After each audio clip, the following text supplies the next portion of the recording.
fucking clusterfuck. Double clusterfuck. Because you're dealing with light issues, you're dealing with physical rocks. These are not like, those were not stunts, those were things happening in real time.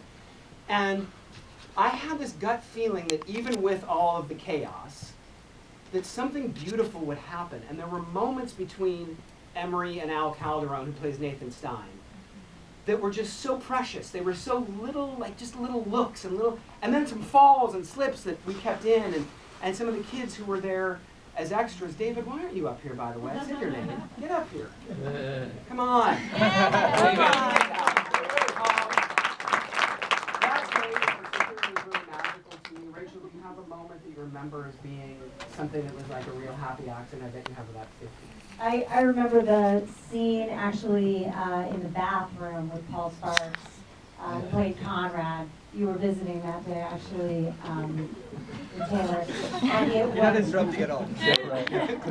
and it was just, I remember kind of watching this, and obviously I knew Paul from Boardwalk Empire, and I was like, holy shit, you're so scary. Without that crazy laugh from Boardwalk, you're really scary.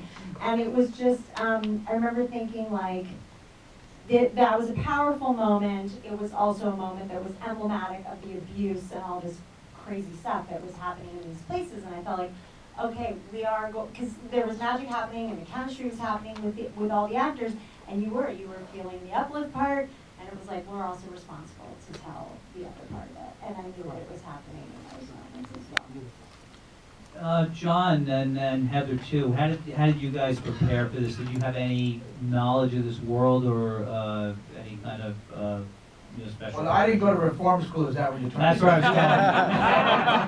was going. But I know Heather did. Can you tell? She broke out. Well, yeah, I started to talk to a couple of guys who were in my position as Monty on the phone. I couldn't really. It was really hard to meet up with them.